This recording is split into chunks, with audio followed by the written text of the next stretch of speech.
የቀድሞ የትግራይ ክልል ምክትል ፕሬዝዳንት ሌተር ጀነራል ታደሰ ወረዳ መሰወራቸው ተሰማ። የአሜሪካው ምክር ቤት በፕሬዝዳንት ትራምፕ የጦርነት ስልጣን ላይ ገደብ ጣለ። ዓለም አቀፍ ተጽዕኖ ፈጣሪዋና የምድር ገነት የምትባለው አሜሪካ ፓስፖርት ደረጃ ዝቅ እያለና ተቀባይነት እያጣ መሆኑ ተገለጸ። ኢራን በመካከለኛው ምስራቅ እጅግ ሀብታም ሀገር ልትሆን ትችላለች ስትል አሜሪካ ተናገረች።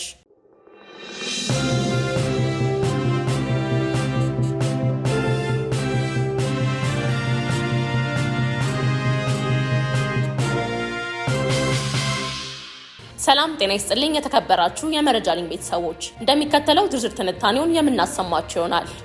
የአሜሪካው ምክር ቤት ኮንግረስ ፕሬዝዳንት ዶናልድ ትራምፕ ከኢራን ጋር በተያያዘ ያላቸውን የጦርነትና ወታደራዊ እርምጃ የመውሰድ ስልጣን ለመገደብ የቀረበውን የውሳኔ ሀሳብ አጸደቀ። ይህ እርምጃ በፕሬዝዳንቱ የውጭ ጉዳይና ወታደራዊ ፖሊሲ ላይ የተሰነዘረ ብርቱ ተቃውሞና ማስጠንቀቂያ ተደርጎ ተወስዷል። የህግ አውጪ አካል ባጸደቀው ውሳኔ መሰረት ፕሬዝዳንቱ በኢራን ላይ ማናቸውንም ወታደራዊ እርምጃ ከመውሰዳቸው ወይም ጥቃት ከመፈጸማቸው በፊት የኮንግረስን ፍቃድ ማግኘት እንዲኖርባቸው ያስገድዳል። ይህም ያለ ኮንግረስ እውቅናና ጦርነት የማወጅ ስልጣናቸውን ይገድበዋል። በምክር ቤቱ አብዛኛው ወንበር የያዙት የሪፐብሊካን ፓርቲ አባላት ቢሆንም ጥቂት የፓርቲው አባላት ከዲሞክራቶች ጎን በመቆም ለውሳኔው ድጋፍ መስጠታቸው ትኩረት ስቧል። ይህም በሪፐብሊካን ፓርቲ ውስጥ በፕሬዝዳንቱ የጦርነት አቋም ላይ ቅሬታዎች እየጨመሩ መምጣታቸውን ያሳያል። ፕሬዝዳንት ትራምፕ የተላለፈውን ውሳኔ ትርጉም የሌለውና ፖለቲካዊ ሽንገላ ሲሉ አጥብቀው ኮንነውታል። አክለውም ከኢራን ጋር በድርድር ሂደት ላይ ባሉበት ወቅት የኮንግረስ ውሳኔ መተላለፉ ድርድሩን የሚያወክና ለሀገራዊ ጥቅሞች ስጋት የሚጋብዝ ነው ሲሉ ተችተውታል።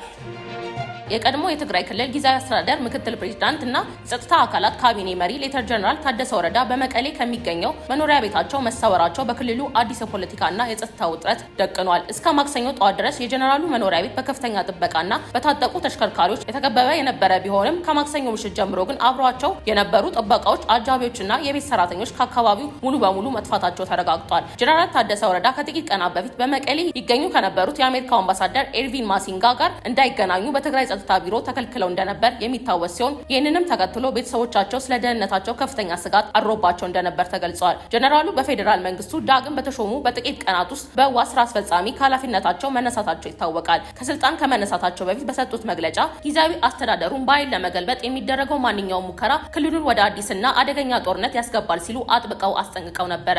በአሁኑ ወቅት በህወሓት ስራ አስፈጻሚና በፌዴራል መንግስቱ በተሰየሙ ጊዜያዊ አስተዳደር መካከል ያለው የፖለቲካ ፍልሚያና ውጥረት በከፍተኛ ሁኔታ በጨመረበት በዚህ ወቅት የጀነራል ታደሰ ወረዳ ያለበት ቦታ አለመታወቅ በክልሉ ህዝብ ዘንድ ከፍተኛና አዲስ የጸጥታ ስጋት ደቅኗል።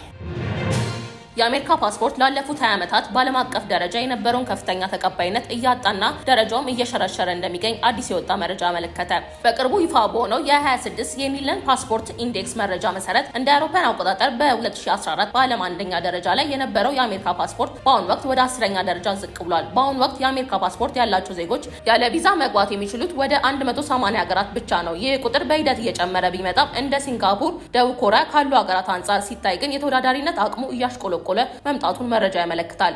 የአሜሪካ ፓስፖርት ደረጃው እንዲያሽቆለቁል ያደረገው ዋና ምክንያት አሜሪካ ለሌሎች ሀገራት ዜጎች የምታቀርበው የቪዛ ነጻነት እድል ወሰን ያለውና ጥብቅ መሆኑ ነው። እንደ ብራዚል፣ ቻይና፣ ቪየትናም ያሉ ሀገራት ቀደም ሲል ለአሜሪካ ዜጎች ይሰጡት የነበረው የቪዛ ነጻነት እድል ማደሳቸው ወይም ማቋረጣቸው ለዚህ ደረጃ መውረድ በዋና ምክንያትነት ተጠቅሷል። ተንታኞች እንደሚያስረዱት አሜሪካ ከቅርብ ዓመታት ወዲህ የተከተለችው ገለልተኛ የውጭ ጉዳይና የኢሚግሬሽን ፖሊሲ በዓለም አቀፍ ደረጃ ያላትን ተጽዕኖ እንዳዳከመው ሲኤንኤን ዘግቧል። በአሁኑ ወቅት በዓለም አቀፍ የፓስፖርት ኢንዴክስ መሰረት በቅድመ ግንባርነት እጅግ ተፈላጊና ጠንካራ ፓስፖርት ባለቤት በመሆን አንደኛ ደረጃን የያዘችው ሀገር ሲንጋፖር ናት። የአሜሪካው የውጭ ጉዳይ ሚኒስቴር ማርክ ሩቢዮ ኢራን በሀብቷ መጠቀም ካልቻለችው በመካከለኛው ምስራቅ እጅግ በኢኮኖሚ የበለጸገች ሀገር መሆን እንደምትችል ገልጸው፣ ነገር ግን የአሁኑ የሀገሪቱ አመራሮች ሀገሪቱን ወደ ውድቀት እያመሯት ነው ሲሉ በጽኑ ተችተዋል። ኢራን በአክራሪ መሪዎች የምትመራ ሀገር መሆኗን የጠቆሙት ሩቢዮ እነዚህ መሪዎች ስለ ኢኮኖሚ ግንባታና እድገት ምንም አይነት ግንዛቤ የሌላቸው በመሆናቸው ሀገራቸውን እያወደሙ ነው ብለዋል። ኢራን ያለውን ከፍተኛ የገንዘብ ሀብት ለህዝቧ እድገት ከማዋል ይልቅ ለሂዝቦላ፣ ለሐማስ፣ ለሁቲዎችና ለሺያ ታጣቂ ቡድኖችና በመላው ዓለም ሽብርተኝነት ለማስፋፋት እየተጠቀመችበት ይገኛል ሲሉ ከሰዋል። የአሜሪካ ዋና ትኩረት ከኒውክሌር ጦር መሳሪያ ነጻ የሆነች ኢራን እንደሆነች ያስረዱት ሚኒስቴሩ ኢራን የኒውክሌር ታጣቂ ብትሆን በዓለም ሰላም ላይ የሚደርሰውን አደጋ ህዝቡ እንዲያስበው አሳስበዋል። ብዙ የፖለቲካ ተንታኞች እንደሚያስረዱት ከሆነ ግን ኢራን በኢኮኖሚያ አደጋ በመካከለኛው ምስራቅ የበለጸገች ሀገር እንዳትሆን ያደረጋት የአመራሮቿ ድክመት ብቻ ሳይሆን ራሷ አሜሪካ ለብዙ ዓመታት በኢራን ላይ የጣለችው ከባድ ኢኮኖሚ ማዕቀብና የዲፕሎማሲ ተጽዕኖ ዋና ምክንያት ነው። አሜሪካ በኢራን የነዳጅ ኤክስፖርትና የባንክ ስርዓት ላይ የጣለችው ማዕቀብ በሀገሪቱ ያላትን ከፍተኛ የተፈጥሮ የተፈጥሮ ሀብት እንዳትጠቀምና በዓለም አቀፍ ገበያ እንዳትወዳደር ትልቅ ማቆሚያ ሆኖባታል። በሌላ በኩል የአሜሪካ የውጭ ጉዳይ ሚኒስቴር ዋሽንግተንና ሪያድ ግንኙነታቸውን ለማጠናከር በሚያደርጉት ጥረት መካከል ሁለቱ ሀገራት በሲቪል የኒውክሌር ትብብር ላይ ታሪካዊ ስምምነት ላይ መድረሳቸውን አስታውቋል። በዚህ ስምምነት መሰረት የአሜሪካ ኩባንያዎች ለሳውዲ አረቢያ የኒውክሌር ቴክኖሎጂ እንደሚያቀርቡ የተገለጸ ሲሆን የአሜሪካ ኤነርጂ መምሪያ ስምምነቱን በሁለቱ ሀገራት መካከል የተደረገ ታሪካዊ እርምጃ ሲል አወድሶታል።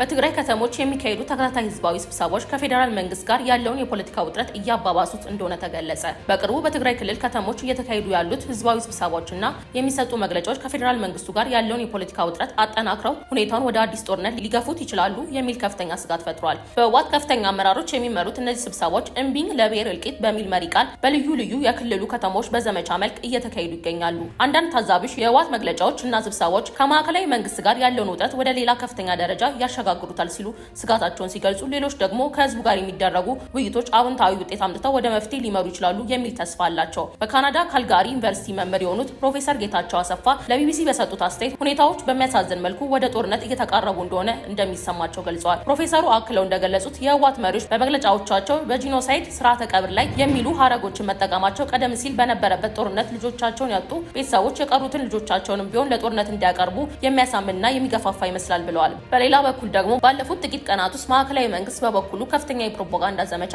መክፈቱ መታዘቡና ሁኔታዎች ወደ መጨረሻው የታገሉ ቢመስሉም ጦርነት የመቅረት እድሉ ሙሉ በሙሉ የለም ማለት እንደማይቻል አስረድተዋል። በጋምቤላ ክልል በ2018 በጀት ዓመት በማዕድን ዘርፍ ከፍተኛ አፈጻጸም እንደተመዘገበ የክልሉ ማዕድን ቢሮ ይፋ አድርጓል። በበጀት ዓመቱ 6000 ኪሎ ግራም ወርቅ ለማቅረብ ታቅዶ የነበረ ቢሆንም ከ7098 ኪሎ ግራም በላይ ወርቅ ለኢትዮጵያ ብሔራዊ ባንክ ገቢ ማድረግ ተችሏል። የተመዘገበው የወርቅ መጠን ከታቀደው ዕቅድ 1098 ኪሎ ግራም እንዲሁም ከባለፈው ዓመት ተመሳሳይ ወቅት ጋር ሲነጻጸር 1669 ኪሎ ግራም ብልጫ አሳይቷል። በዚህ የማዕድን ልማት እንቅስቃሴ አማካኝነት ከ6890 በላይ ለሚሆኑ ዜጎች ቋሚና ጊዜያዊ የስራ ዕድሎችን መፈጠር እንደተቻለ የኢትዮጵያ ዜና አገልግሎት ዘግቧል።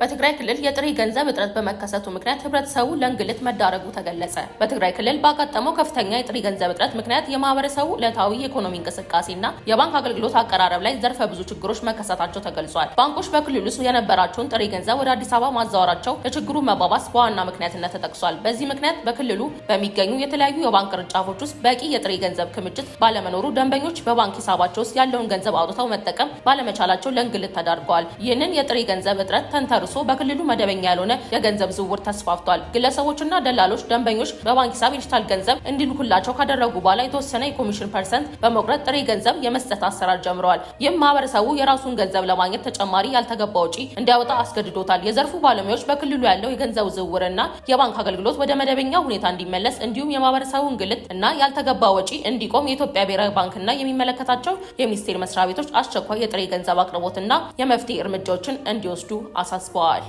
ለዕለቱ ያዝንላችሁ ዘገባዎች እነዚህ ነበሩ። በየዕለቱ ትኩስ ዜናዎች እንደርሷችሁ ቻናላችንን ሰብስክራይብ በማድረግ ቤተሰብ ይሁኑ። መልካም ጊዜ።